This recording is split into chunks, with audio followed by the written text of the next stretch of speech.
richest county in Texas at the time, and trying to get recruited by a rich Satanist. Eyes wide shut, folks. Part of my education. I've been the Tom Cruise character, but not when I was some Harvard doctor. When I was 13, 14, 15. But I never partook of it. Literally, repeatedly left. And I just was like, when I was younger, I was like, God, why is this happening to me? Well, it's part of your education, son. Part of your education. And now I've been offered up on the mountain the money and the power to sell America out. And you know what I told them? Piss up a rope. Good Lord. Piss up a rope.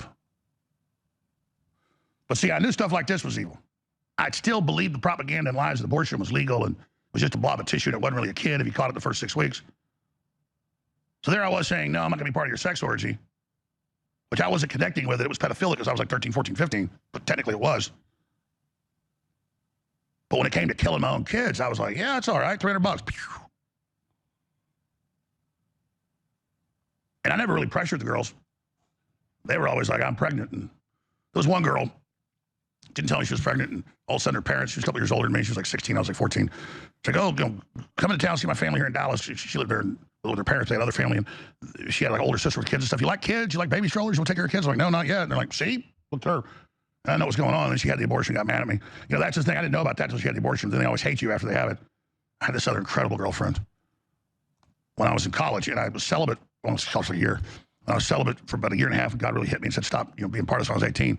But then I got this other girlfriend, and I was wearing condoms and stuff, but somehow it broke. Getting graphic here, which is just biology. And she was just ultra gorgeous, Eastern European. And I saw her, and she goes, I can't see anymore. I just am too depressed, I'm too upset. And then she said, yeah, you got me pregnant. I had an abortion. And I was just like, I'm so sorry. You should have told me we'd have got married. Yeah, right. And she was like, going to college, was top of her class, be a doctor, all this other stuff. She's probably listening right now.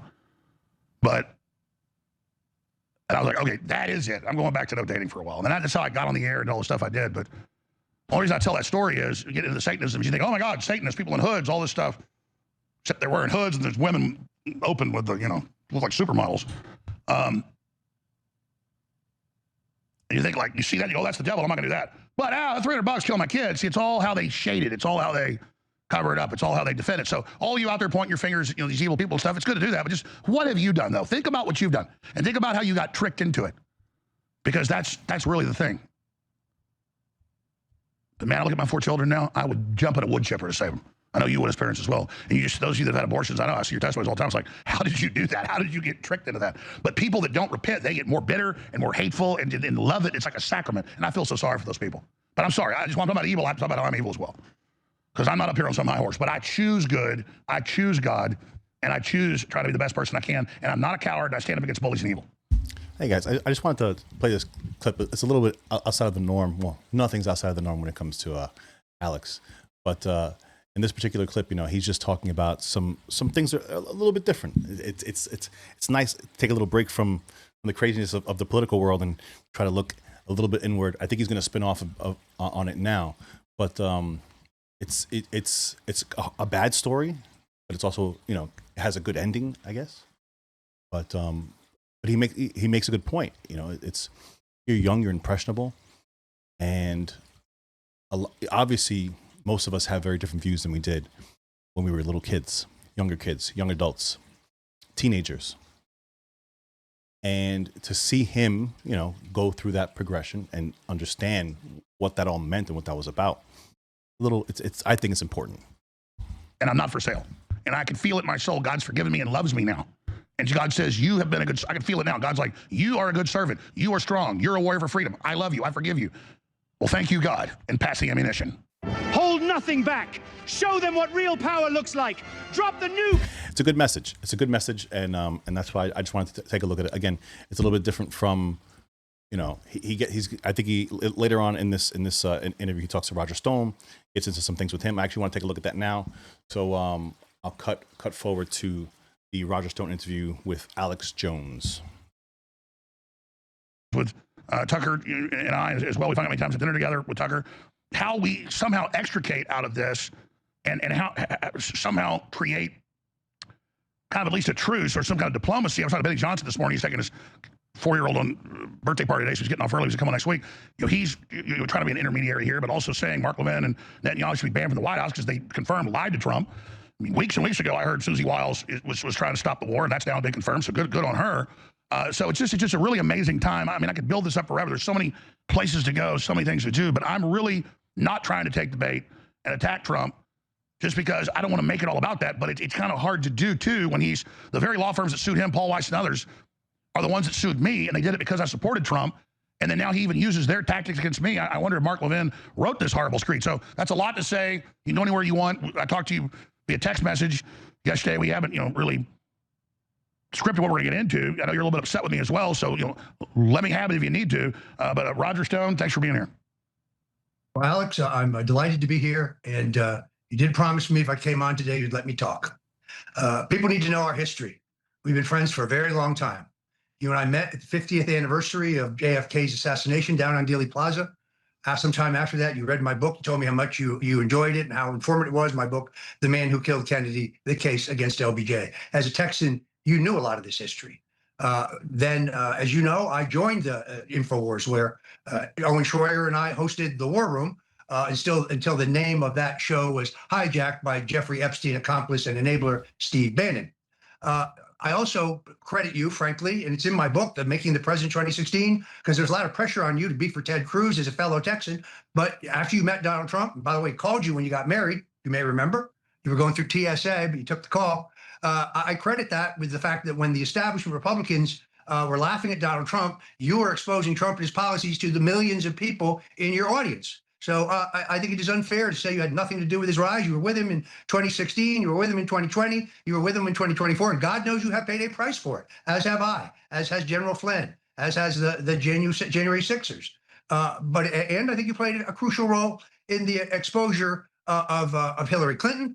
And there have been times when both of us have had some criticism. I love the man. I would not be alive for him today, but for him. And I candidly admit that, because he knew that I was being squeezed, not because I did something wrong, but they destroyed my life. I lost my home, my car, my savings, my insurance, my ability to travel freely without being threatened in the streets.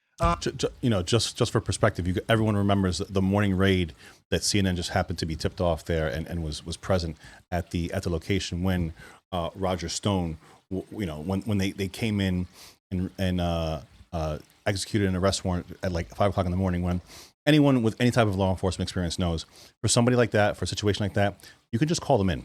Roger Stone is not going to flee the country for some minor charges like they were lobbying against him at the time.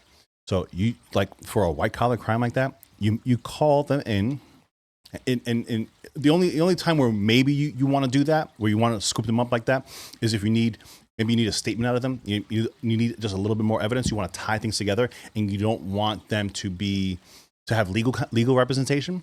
So that's a tactic that you can use, where if you scoop them up, you may get a lot of spontaneous statements from them. They may even give you an actual written statement. They may give you, you may be able to interrogate them on video. So in that scenario, you don't always do that. However, they already had whatever they were going to have. Obviously, Roger Stone is not a moron. He's not going to sit there and talk to the FBI about his particular case. So it was just totally unwarranted what they did to him in that particular case. All because I wouldn't testify falsely against Donald Trump. In your case, they bankrupted you. They tried to destroy you. They tried to cancel you.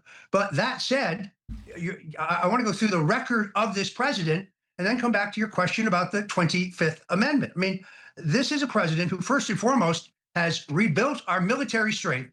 But more importantly, he stripped the DEI philosophy out of the military so that the military cannot be weaponized against the American people in the case of a future constitutional crisis. Secondarily, despite enormous pressure from establishment Republicans, he pardoned all those people victimized on January 6th, where, trust me, they tried to frame you and I in that as well.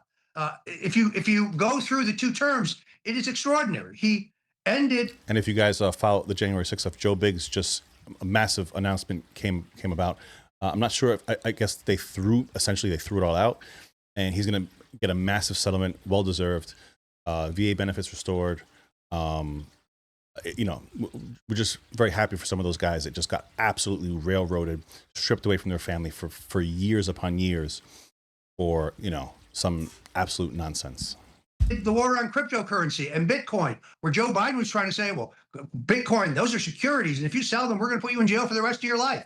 So he has turbocharged the Bitcoin and cryptocurrency industries. He's outlawed men playing in women's sports. He's cracked down now with J.D. Vance, a very good man, on the millions of dollars that fraud in federal programs and the weaponization of our federal tax dollars through USAID and color revolutions and other political schemes. He gave us in his first term the largest federal tax cut in American history, and he renewed that tax cut in his historic second term. And a much better Supreme Court, and 96% shutdown on the border, and try to stop war in Russia, and got $20 trillion investment in the U.S., on and on. But I think it's important to go through this record. 200 federal judges who are conservative, and they're young. They're going to be on the bench for a long time. He allowed us to overturn Roe v. Wade. You and I are both pro-life. This is a gigantic accomplishment that no one could have foreseen. He passed the Tax Cuts and Jobs Act of 2017. He reduced business regulations across the board. He pulled us out of the World Health Organization. He got our NATO partners to pay their fair share, finally. It sure looks to me like we're pulling out of NATO, which has outlived its usefulness. He renegotiated NAFTA. He defeated the ISIS territorial caliphate. We got the Abraham Accords, in which we made better relationships. You gotta love how Jones cuts back and forth. Like, he's letting Roger talk. He's letting Roger get it all out, and it's all, very good stuff. Obviously, nobody is disputing that the administration has done some good things. No one's disputing that. What everyone is saying now is the level that they've gone past what they said they were going to do. They've literally taken a 180 on really important issues. No new wars. That's probably how he got the majority of the middle to vote for him, is on that standpoint. No new wars. But we find ourselves again in WMD territory, and we're all getting deja vu. And that's going to erase everything good that he's done, because that was the one thing that the vast majority of right, left, center said, you know what? At the very least, he can't screw up much. You could screw up a lot of things, but as long as he doesn't start another war, we'll be okay. And look at where we are now. All of our Arab allies take a harder line against radical Islam. He promoted religious liberty abroad, made NATO, as I say, made our NATO partners pay their fair share. And going all the way back to 1988, Alex, when I went to New Hampshire with him, he said, when it comes to these trade deals, we send our social workers, they send their best and their brightest. So we're now bringing in billions of dollars. Well, Roger, there's no doubt that I supported Trump because of this. And the left saying, oh, you admit the whole time it was bad and you were wrong. No, it's night and day. We're concerned. Elon leaves 8 months ago. We're told the Epstein case, is a hoax. Don't look into it. We never saw any connections to him. And you were there. There wasn't. You both in Palm Beach and New York as his confidant, as wingman when he was in divorces, double dating. It's on record. The articles back then in the 90s, the New York Times, 80s. And people start getting concerned. Then he says, all of you guys, that are anti-war, you're not MAGA, but Mark Levin, the never-Trumper, and Ben Shapiro, the never-Trumper, and Netanyahu that called the first world leader to congratulate Biden when he stole the election in 2020, that's why people are getting pissed off. I don't think, I know I'm not coming out for Qatari money, and I don't think the other people he's attacking are, because that's the new thing. The neocons are saying, arrest us, we're Qatari agents. It's the new Russiagate. Look absurd. He closed the border. Joe Biden probably let 38 illegals into the country. How many were terrorists? How many were illegal criminals? Violent criminals? Well, others say larger. Who knows? Well, they say 12 million, the official number under him. The Border Patrol releases probably 24, 25. If you count Obama before, it's 40-something million. Pulled us out of the Paris Climate Accords. I remember that very specifically. He talks about that's the biggest. Killing the global carbon tax saves civilization. And in 2016, he campaigned on it. People are going to say, I'm back on the Trump train. No, I never got off of the good things he did. I got upset about the change in course and being demonized for it. As Lord Monckton's actuary showed, 2 billion people would starve to death in the next 10 years if they did the carbon cuts they're talking about. That alone is incredible. But Alex, let's go through the war now, because that's important, you see. Everybody was certain that he would be goaded into World War III, the Bushies, the Cheneys, the Laura Loomers, trying to goad him into World War III. He didn't do that, did he? He scared the crap out of them is what he did. And they folded. He didn't fold. They folded. They're the ones. Now, I don't know if Alex is going to push back. He's probably going to. A little too early to tell still. A little too early to tell. We don't know if he's going to be goaded into World War III, right? We don't know that yet. It's not over. Every other day, we're saying that it's over. Every other day, the war's over. The war is done. Nothing to see here. Everything's good. That's not happening as of right now. There's no handshake. There's no peace deal. That's not happened yet. And until it happens, who's to say that we're not going to be in a World War III scenario? Ones who sent us a new peace proposal. That's called peace through strength. Those are the policies of Eisenhower, Reagan, and Donald Trump. Those are not the policies of the Bushes and the Cheneys and the Obamas and the Clintons. So you're saying the total destruction of civilization thing was basically just rhetoric?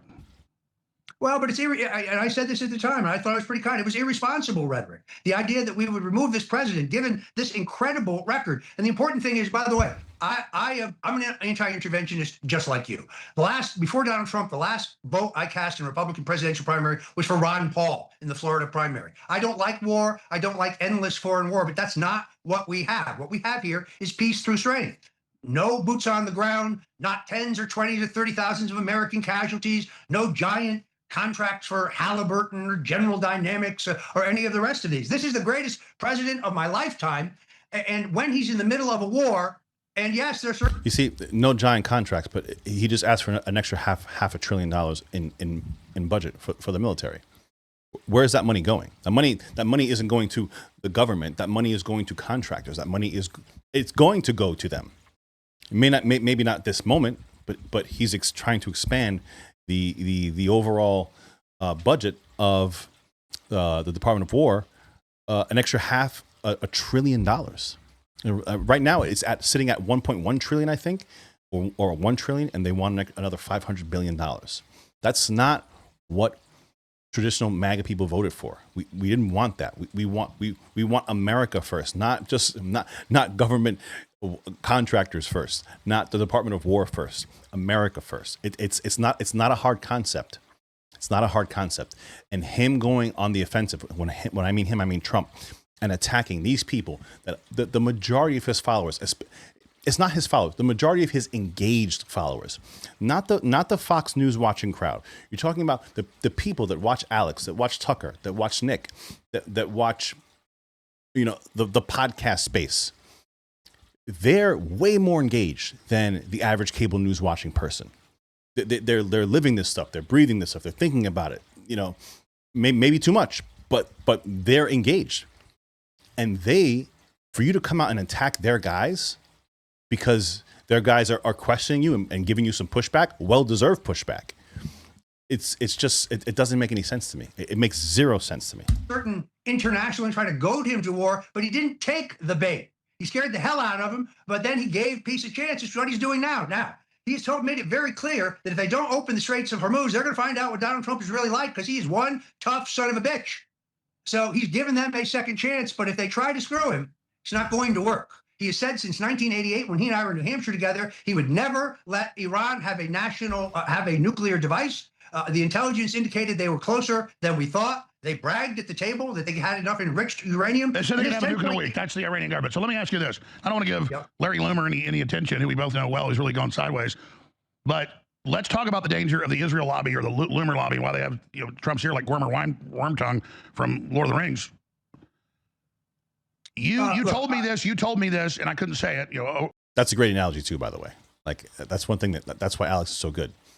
Like the Wormtongue character from Lord of the Rings. That's exactly what it is. You just see this old, decrepit king, and then you have this guy next to him that's, passing his mind in through him, and the king is, he's tattered. He's you could see he looks like he's on his last breath, and the Wormtongue character is in there just basically saying to him what he needs to say and getting it out there. So in essence, he is the actual king, not the king himself. You talk to him all the time. You told me, but just don't say it's for me, But that Trump called you not this Monday, but last Monday, and you talked and said, should I fire Gabbard? And you explained, and then you learned it was Loomer telling him that she was about to quit in his enemy, which none of that was true, and that she was actually his best friend. And then he understood that. But that's what I'm talking about. Mark Levin, Laura Loomer. Mark Levin's trying to convince me to use nuclear weapons. What is wrong with these people? I know you've gone to war with her, rightfully so.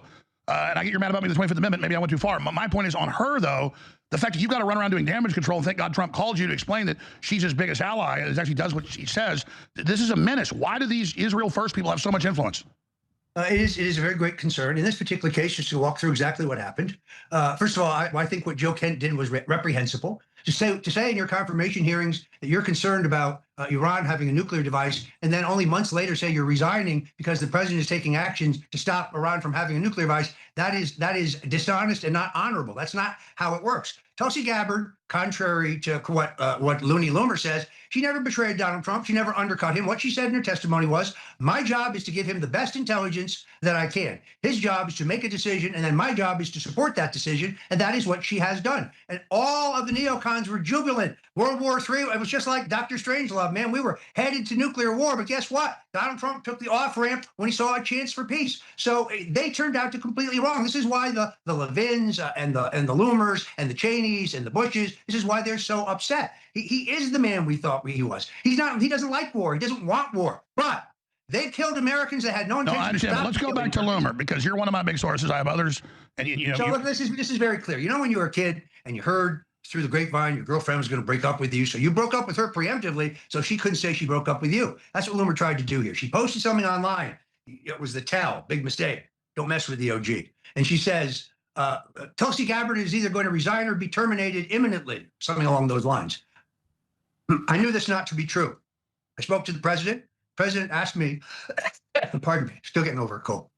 President asked me whether Tulsi Gabbard was about to resign. I said, absolutely not. Why would she resign?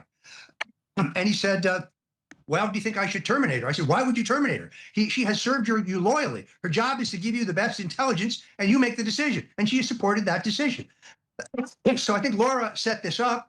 Unfortunately, the president reached out to me, and I reassured him that this was not the case. Now, pardon me, diversity in your administration is a good thing. The president should hear all points of view and then make a decision. But when he makes that take decision, a drink of water, because you're not telling it all. It's like you don't give everything out, but got a lot of great intel from you when you're hearing these stories, folks. This is one of the guys trying to help for the Trump's perspective, which I overall want to succeed. Because even if I'm getting more and more sour to Trump, I still don't want him to fail on the good things he's been doing. So the point is, that's the kind of mischief that she's up to. She's now bragging that she sent the clips to Trump as if we're doing all this in secret and tattled on us, and that she's going to, quote, politically stab us directly in, So I mean, as of right now, this is really necessary, right? This is obviously Stone is a massive ally, smart guy, politically very cunning. He's been in the game for a long time, and he is trying to come out now. He's going to have to, Trump really needs this guy right now, because as of now, he's going to start losing these guys one by one. Alex was a diehard, Trump ally, and he turned around and he backstabbed him just because he was essentially saying that and disagreeing with what his tactics were, what Trump was doing in Iran. That's the sticking point at this point. We didn't want new wars. He's starting this war. He's flirting with the idea of World War II, World War III. He's flirting with the idea of a nuclear war. And those are some of those things. They're out of your control. You could be the most powerful person in the world. If somebody launches something or somebody gets killed or one of these ships, takes heavy fire and we have mass casualties, that's something that it's the potential is there. The fighter pilot got shot down. Thankfully, they didn't die. But you're putting yourself in a situation where the situation can get out of your control, out of your grasp. Let's finish up here with them, and then we'll wrap this up shortly. Not stab us in the back, stab us right in the heart. And she got the president to come out with this ridiculous, don't you agree? Just be honest. This was not healthy for Trump to come out and attack everybody. Obviously, it only makes me bigger. It's almost a gift, but I don't want that. I need him to succeed. This is very destructive of the midterms to attack Tucker Carlson, Alex Jones, and some of the most other popular people saying we're low IQ idiots, while he is literally has Mark Levin sitting in his lap and Laura Loomer, sitting on his shoulder like a demonic parrot. And that's it. And all Stone can say here was, yeah. That's really all he can say. I don't. Let's see. Let's actually see what he says here. By the way, if you're here, subscribe to the channel. Thank you so much. That's all I need. Subs. Appreciate it. She wishes. First of all, if you read my book, Stone's Rules, with a great introduction by Tucker Carlson, the only thing worse than being talked about is not being talked about. So, Alex, yes, it just probably makes your brand bigger, but you need to get back on the Trump train fully. We could have Kamala Harris if you think that would have been preferable. I personally do Roger, not. I get all of that. My point is that the war is extremely unpopular, and also the inflation's exploding, just like all the economists said. And we had a narrow window. His economic plan was great. If we have inflation, which oil and gas and fertilizer is the base of, then that derails his plan. That's why Larry Fink's so happy. Larry Fink wants regime change. I think we recognize that, but I think this will be over faster than people think it will be. Number one. Number two, I think oil prices will head back down. That is so great. Oh man, that is so great. I'm gonna have to download that. What a great portrait that is. Oh man, guys, I have to leave it there because that is just fantastic. I'm gonna make that the thumbnail for this. That is unbelievable. Guys, thank you so much for joining me here. Please subscribe to the channel. That's all I ask. I'm John Soto. This is SotoCast. We'll see you in the next one, guys. Take care.